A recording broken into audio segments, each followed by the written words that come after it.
All right, folks, welcome to the Thursday edition of the Steve Malzberg Show. Of course, lots of breaking news today. First of all, the mastermind of the attack in Paris is indeed dead. He was one of those killed. The DNA results back today. He is dead. How he stayed around and was in Paris without anybody knowing, that's reason for concern. Now, the House today overwhelmingly, with just about a veto-proof margin, passed a bill that would require more scrutiny by the FBI, Department of Homeland Security, and National Security Agency on any Syrian refugees coming into this country. The 50 Democrats voted with the Republicans, and the president has said he will veto it. We'll see what will happen in the Senate. We also had a terrorist attack in Israel, although you'd never know it from the media. 5 dead, including 1 American, an 18-year-old, and nobody has said boo. Rick Santorum joins us in a second. We'll talk about all of that, but first this. They're victims of this terrorism. And so if there are concrete, actual suggestions to enhance this extraordinary screening process that's already in place, we're welcome, we're open to hearing actual ideas. All right, well, as we said earlier, one of the actual ideas is the bill that was passed overwhelmingly by the House. 289 votes to increase the level. You're going to have FBI, Homeland Security sign off on each individual Syrian refugee saying they are not a terrorist threat to the United States. That's what the president's asking for, yet the president says he will veto this very bill if it comes to his desk. Joining us now, as promised, Rick Santorum, of course, Republican presidential candidate. Hello, Senator.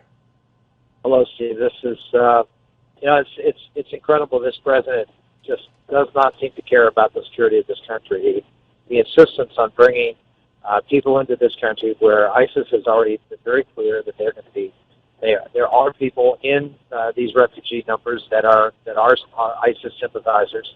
We've seen that play out in Paris, and for the president to so cavalierly continue to push for something that frankly isn't even the best interest of the region. I mean, I'm not for bringing Syrians into this country, these refugees, and of course many of them are not even Syrians, but I'm not for bringing these refugees in because by doing so, we actually help ISIS accomplish what they want. Because most of these refugees, I will admit, are not terrorists, but they're people that are being relocated because ISIS doesn't want them in the region anymore. And many of them are Christians, many of them are other ethnic minorities or moderate Muslims, and they're driving them out. And we're helping them by relocating them to America, so they'll never return to that region of the world. You know, clerics, Christian clerics in that region are pleading for Christians not to leave or to relocate in the region so they can return to their historic homeland. And President Obama and even Republican presidential candidates are saying, no, they should come to America. No, they shouldn't come to America. America should help them relocate in the region, support them in the region, but we should not be bringing them here to America. And you're talking about the Christians as well here. Yes, of course. Yeah. All right, now, so when you hear Obama stand there in the Philippines, and by the way, he's really trashing, his Republicans here in this country from overseas. I wish he would talk as tough against ISIS as he does against Republicans. But he just said if there's a plan out there that would enhance what we were already doing for the refugees security-wise, tell me. Well, this bill says DHS, FBI, and Director of Intelligence have to sign off and certify each individual that they're not a terroristic threat. So there's your suggestion. Why is he saying no to it? Yeah. Sounds reasonable to me, and it sounded reasonable to about 50 Democrats. Look, Democrats are it's not very often you see any Democrat vote against President Obama on anything. So the fact that 50 of them in this very high-profile issue took on the president is an encouraging sign that some sense is starting to drift into the American body politic that this president doesn't know what he's doing to keep this country safe. And hopefully the Senate vote will be equally as strong. Yeah, well, I was going to ask you about that. Do you think, I mean, it seems a fait accompli from what I'm hearing that they'll get the 60. Do you think they'll ever get the 67?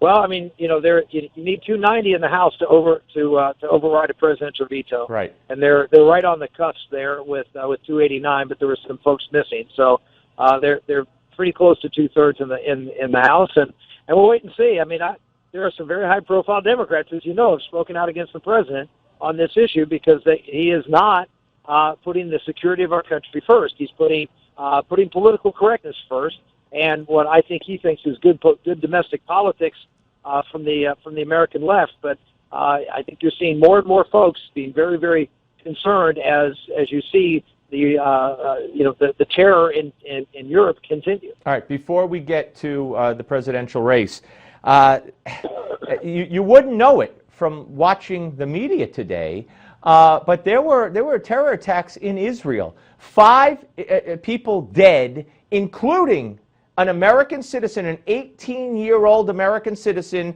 in Tel Aviv. And Benjamin Netanyahu says everybody who condemned the French Paris attacks needs to do the same with these attacks because it's the same terror. And he said if you don't do it, then you are a hypocrite and blind. I haven't heard anybody say anything about it. Whether it's Hezbollah, whether it's Hamas, whether it's Boko Haram, whether it's ISIS, Al-Qaeda, they're all radical terrorist organizations, and they're all Islamic radical terror organizations. They are in a sense one and the same. They obviously have different, some cases different Sunni Shia differences, but they are all radicals, and they are all 7th century Islamists. And to differentiate really shows again the lack of understanding or the willingness to be truthful, one or the other, with the American public about the threat that we confront. Israel is on the front line of the war against radical Islam. It's called Hamas.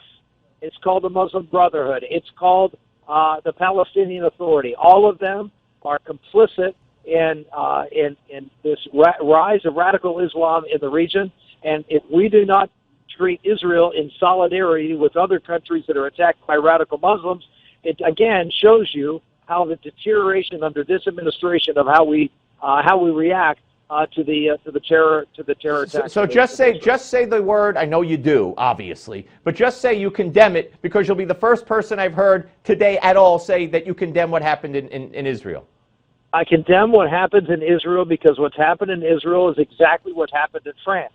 You have radical Islamists who want to destroy Western civilization, who are attacking the one redoubt in the Middle East of Western thought, right? Of biblical thought. Yeah. All right. Let me move on to the race. By the way, ricksantorum.com is the website, folks. A funny thing happened. A day before the attack, Trump says, I'm going to bomb the you-know-what out of ISIS. And now in the latest polls, it seems that he's gone up in the polls, even who's best suited among the Republican candidates to deal with the terror threat. The conventional thinking had it that, people would now turn to more traditional candidates such as yourself who have on-hands experience. How do you explain what happened, and where do you think we're headed with this? How will this shape the Republican race? I think ultimately I'm here in Iowa, and I can tell you that the folks I'm talking to here in Iowa are having serious thoughts about who they're going to vote for, given the gravity of the situation that's now becoming more and more apparent, and looking for someone who has knowledge and experience to go up against Hillary Clinton is becoming a much more important factor in this race. Donald Trump gets the headlines and the bluster, but I don't believe these polls. I'm just very honest. I just don't believe these polls. I don't think that the folks who are going to be voting in the Republican caucuses in Iowa are looking for someone with zero national security experience who on a weekly basis changes their mind on whether they would fought in Afghanistan or not, and others who have no knowledge and understanding of the complexity and want to put them up in a debate against the former Secretary of State to be able to deal with this issue. So I think it's going to change between now and February 1st. All right, Rick, family's all good? Everybody's doing great, and appreciate it. Appreciate the opportunity. If people want to help us, they go to ricksantorum.com and elect someone with real experience and knowledge who can take on Hillary Clinton and ISIS. And that's what we're going to do. All right, my friend. We'll speak to you soon. Thank you. Thank you, buddy. Rick Santorum, ladies and gentlemen, ricksantorum.com. Up next, President of Bond, Reverend Jesse Lee Peterson. Don't go away.